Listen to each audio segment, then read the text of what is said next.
Several studies have attempted to prove a difference between the brains of Republicans and Democrats. But a new paper in the Journal of Politics finds a different source of political influence. The researchers found that young men who have sisters are more likely to identify as Republican and have conservative views of gender roles. Political identification is complicated, though, and it can change throughout a person's lifetime. Joining us today to look at this recent study and the way we form our own political identities, we have Andrew Healy, co-author of the paper I just mentioned, Childhood Socialization and Political Attitudes, Lindsay Horvath, president of the Hollywood chapter of the National Organization for Women, Jennifer Powell-Lunder, a child psychologist and founder of It's a Tween's Life, and Mark Blumenthal, HuffPost senior polling editor. Welcome to all of you. Thank you. Thanks so much for being here. Andrew, let me start with you. What was the most surprising finding in your study? I'm fascinated by this. I think the most surprising thing to me was that the effect went that way at all. If I had to have guessed, I would have thought if you had sisters, you actually became more sympathetic, more likely to have progressive views on women's roles, more likely maybe to identify as a Democrat. The fact that it went the other way went against my expectation. But my expectation was formed on my childhood, and I was raised in a household that emphasized gender equity quite a bit. We've actually got lots of emails from people, including my mother, who were raised in very different circumstances where they were treated very differently. So my mother, for example, she had to do all this housework and her brothers did not, and this is exactly what she expected. So we were just surprised the effect went that way, but it seems like lots of people had different experiences than we did. Yeah, I have three little sisters. They all beat me up, and I ended up being a declined to state voter in California. So I don't know what that has to say about me. But Andrew, you think there's been a misinterpretation of your study in the media? How have people responded to it publicly? The thing that people respond to the most is this effort we make to try to explore the mechanisms. So why does growing up with sisters make young men more Republican? Well, our suggestive evidence is this stuff from one of our data sets, the National Longitudinal Survey of Youth, where we could show that boys with sisters were significantly less likely to do female stereotyped household tasks like doing the dishes. So that seems to be what's gotten the most attention. But this is just like very suggestive, just throwing out one possible way this might have happened. There's research from psych and sociology that suggests that that makes sense, that basically the gender of our siblings affects the environment in which particularly boys are raised in, and that may lead you to have effects on your political preferences later on. That's gotten the most attention, but we're really just very suggestive. We don't say that we know why this happened. And how does, before I get to everybody else, how does sort of change over time play into the results of your study? Well, the effects look bigger in the past than they do now. So in the 70s, we basically found that having all sisters made young men 7 to 14% more conservative on gender roles than having all brothers. By the 2000s, in a different data set, that effect looks like it's about 2 to 4 percentage points. It's still significant. So it looks like this is getting smaller over time. But the partisanship effect, the effect of having sisters on making young men more Republican, that's actually stayed a little more constant over time, but it's still a little smaller. It's 3 to 6 percentage points in the 2000s. So yeah, it looks like these effects maybe are getting a little smaller over time. Mark, is this something the pollsters are fascinated with, sort of the social context behind party affiliation? We're always fascinated by this stuff. It's why we do what we do for a living, looking at data and trying to understand how human beings act and make decisions and come to the attitudes they have. I've got a question about the study. I mean, I'll admit I skimmed as much as I could before this. When you talk about a percentage difference, as I understand it, the percentage is on the scale of liberal to conservative on a given attitude, right? So it's about, I think you said somewhere that on the gender attitudes, it's equivalent to moving like 1 point on a 7-point scale. Is that right?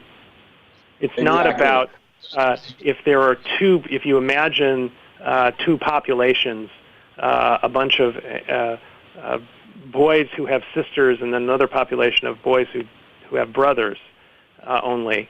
The difference in, say, their party identification might be there's a real difference, but it's probably pretty small, right? we're not talking about a 20-point difference or that one group is 40% Republican and one is 20% Republican, right? Does that sound right, Andrew? That's right. Definitely not. So for the partisanship effect, that comparison you're talking about, you would say that the group that has all brothers, the boys who have all brothers, the young men, they're 3 to 6 percentage points more Republican than the group of young men who have all sisters.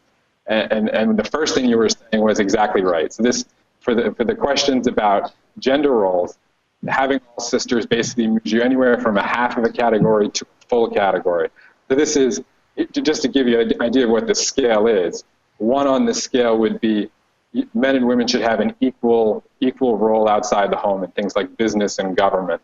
A 7 is a woman's place is in the home. So we basically estimate that having all sisters, this is in the 1970s, having all sisters moves you anywhere from a half to a full category on that scale. Mark, when you're hearing about this and sort of as we talk about sort of the data points and how this is all sort of being analyzed, does it make sense to you?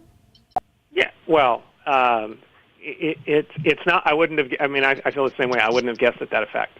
I was somewhat surprised when I first read the item on Pew Research, and so I wouldn't have expected it, but it's fascinating. And the reason I asked the question, this is one of those effects that academics will say this is, as far as they're concerned, the statistics say that it's a real effect. It's big enough to be measurable and real. For the rest of us, if we looked at it in numbers that we would comprehend, we might not think that the difference is that big. I mean, there's a real difference, but it's not like, I mean, the caution to real people is don't assume just because, you can go up to anybody who has a sister and, aha, you're a Republican. Right. Whereas anybody who has a brother, aha, you're a Democrat. The predictive value of this is not great. But before I get the women in the conversation, I actually, Andrew, want to go back to you and talk about sort of the flip side. What happens to women that have a bunch of brothers? Did you look into that effect? Yeah, I did. I actually just want to agree 100% with Mark on that. People, when our findings get written up, it becomes like this is the main driver of partisanship, or something like this. Just like social science, this is a small thing. This is pretty standard. Social science effects are usually pretty small. But no, that's actually one of the really interesting things. Is there's no effect for women at all. We find the same thing for the chores as we find for the political preferences. So basically having sisters doesn't matter for the activities you did as a child, and it also doesn't seem to have any effect on your partisanship or your position on traditional gender roles. That's pretty much fascinating. So Lindsay, let me get you in here because you wrote this blog post for HuffPost, Confessions of a Not So Lifelong Democrat. And I'm interested to hear you, after hearing what Mark and particularly what Andrew has to say, about whether or not your home life as a kid growing up had any effect on what you see as your ultimate transition, or what you pegged as the time that you actually made your transition. Well, I grew up in a small town in the Midwest where people valued faith, family, and being of service. And so the party that identified with those values most publicly was a Republican Party. And so that's sort of how I got there originally. But speaking to the study, I couldn't offer you more anecdotal evidence in my own life. To the contrary, I have a younger brother, and he is a very proud Democrat and would actually attribute those values, his political belief structure, to having me as a sister. So I think, to the points that were being raised earlier, just because the study exists doesn't mean that, somebody who has a sister, a man who has a sister is likelier to be a Republican. And I think, all of the qualifiers that have been stated are really great to hear now. But when you read that report, it seems like justification for, inequity, when in reality, a lot of things could contribute to what perceptions were present in that household. For, being raised in a more traditional conservative household also has an impact. And so since the differential is so small, I'm curious if you had done further research, which I think would have actually contextualized and made this research more valuable, to see what the actual circumstances were in those homes. Andrew? The go ahead, Mark. I was going to say, Go ahead. there are decades and decades of this kind of research, and in fact, this paper, as I understand, is built on, forgetting the name of it, but the study that was started in the 60s produced. I mean, I wrote papers on this 30 years ago when I was an undergraduate that looked at partisanship, your attachment to a party, and how that develops over your lifetime. Came out of some of the best work on that came out of this big survey. And I think the simple explanation is most people sort of acquire the partisanship. They start out with the partisanship of their family, much like you do with religion. As you begin to wake up to the world, you're more likely to acquire the partisanship of your parents. But, and it's a big but, for the first 10 or 15 years of your adult life, those attitudes are much more malleable and changeable, and a lot of people do change. And it's fascinating if you look at the partisanship of all Americans, you can see how it's influenced by the politics of when they were 18 to 29. So those who came of age during the Great Depression or World War II were more likely to be Democrats, and those who came of age when Eisenhower was president were more likely to be Republicans, and so on all the way down the line.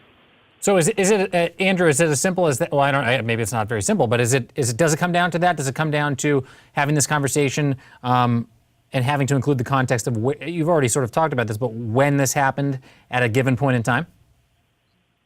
Yeah, I mean, for us, for when this happened, we think is really important. So there's a lot of evidence, like Mark was saying, that parents have a huge impact on your kids. Part of the problem with a lot of that research is that teasing out cause and effect is actually very difficult because there's just a ton of stuff going on. That there's genetics, which a lot of recent research suggests has an impact on your political preferences.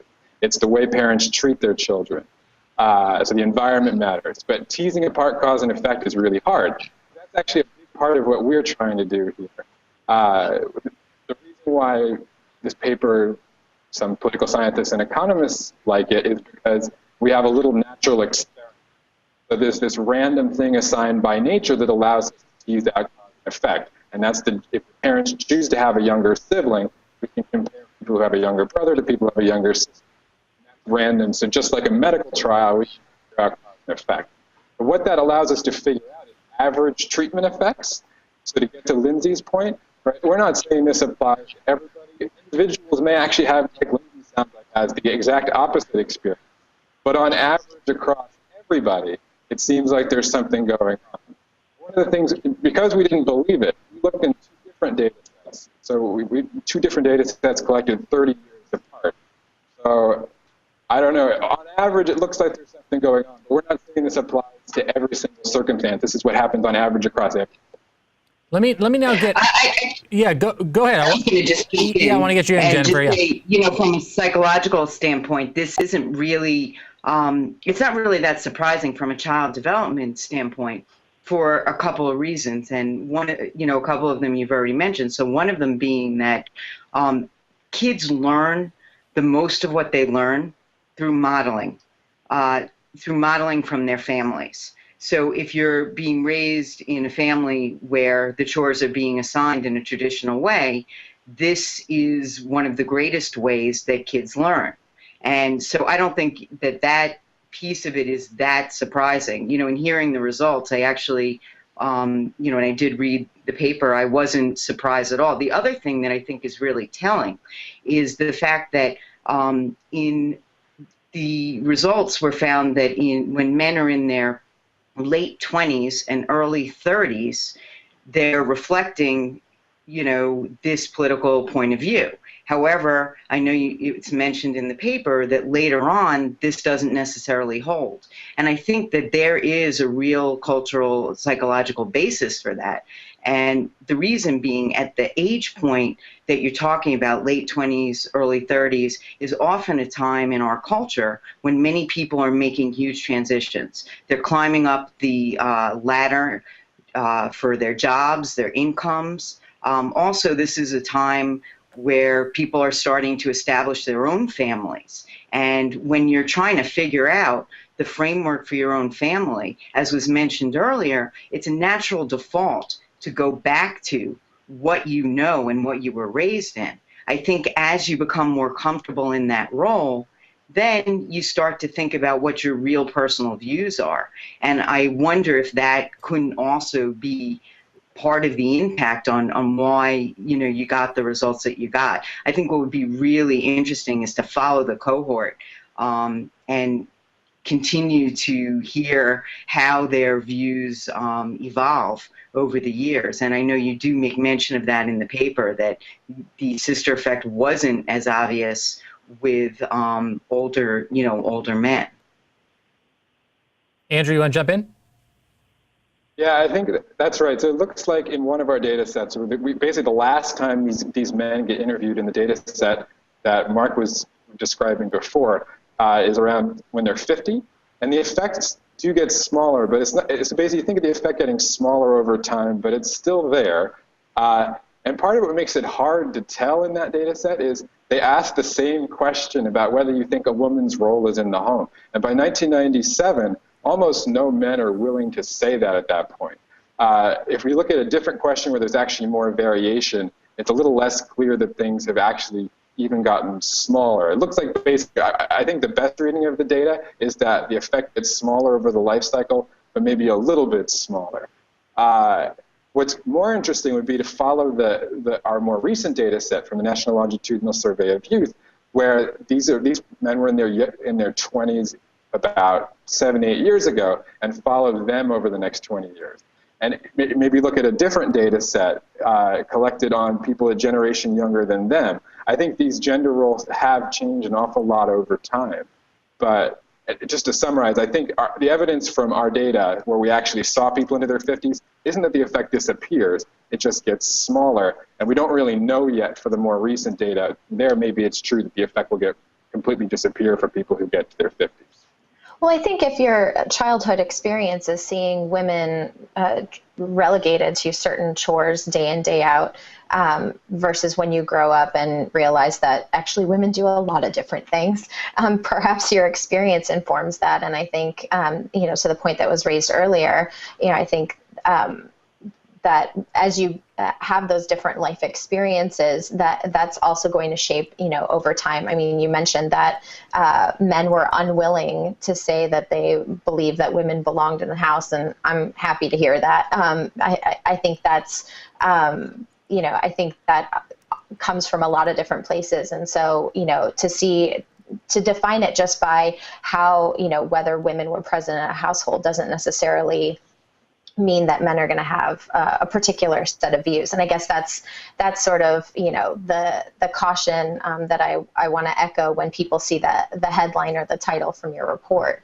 I think that's an important thing to point out. Jennifer, I'm curious just to hear a little bit more from you about how you think, how you, and in particular your colleagues as well, people that do the work that you do, see political identity as forming. Can you talk a little bit more about that and how much it's connected to the socialization of a child, growing up in that household?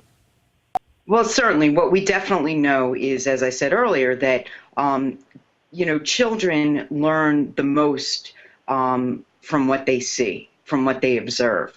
So being raised in a household, and the interesting thing is, especially with teenagers, there's a belief of parents that their kids, that they have less control over what their kids think and feel and do. And in reality, what all the research actually reflects is at a time when kids are branching out and making their own connections. I always say at the point where parents are no longer making the play dates, the group of friends that teenagers, specifically tweens and teens, tend to pick are kids that have similar values as their parents. And that is what the research reflects. And that's not a coincidence.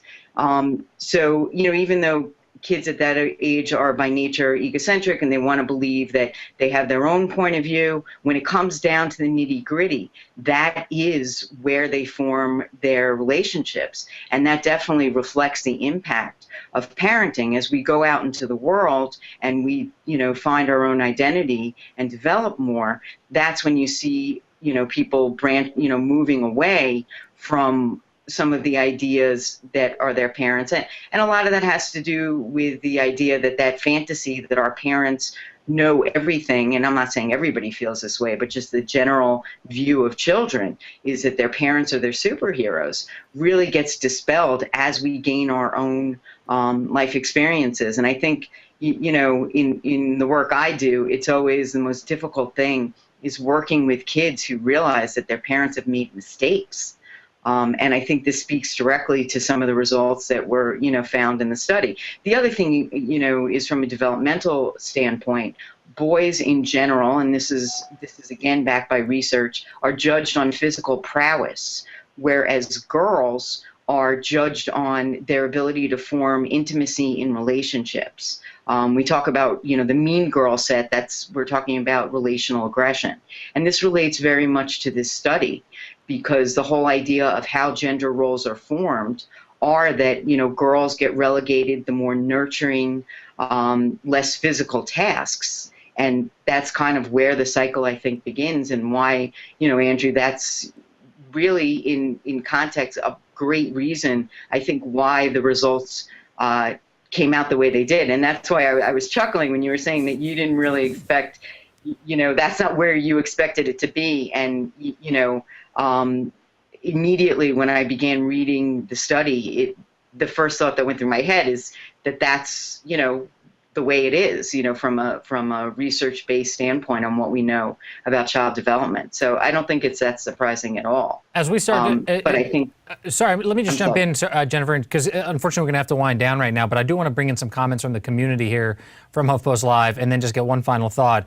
There are so many aspects of this that we actually haven't even touched on, and probably would be great to talk about more in the comment section here on HuffPost Live. Here's a comment from Boring File Clerk, who talks about faith. The faith of one's upbringing can also skew one's view of women. Here's one from Openfield 38, talking about birth order. If the firstborn is male, he thinks he's king, a freaking monarch. Another one from Boring File Clerk, all this talk about parents, but what about single parents versus obviously two-parent households? And then finally from Watari PG, who says, perhaps there's some nostalgia going on here. We all realize that women are at least equal and often superior, but we long for the days when the definitions were more sharply defined and men had it made. Mark, maybe I'll give you the final thought here. Are we ever going to have an answer to this question, or is this only going to get more and more complex? Oh, you never have. You never have definitive answers to these wonderful social science questions. We always need more research. That's the bottom line. Well, the good news is that'll keep HuffPost pollster working hard and working long hours, and that'll make me happy. So thanks to all of you. Seriously, Mark, Jennifer, Lindsay, and Andrew, I appreciate you guys all being here. And let's continue this conversation, like I said, both in the comments and again here on HuffPost Live. So thanks again. Thank you. Thank you. Have a great night, everybody. And everybody, remember that you can all be a part of the conversation by clicking our red Be an On-Air Guest button to the right. And as you know, the conversation never ends here on HuffPost Live.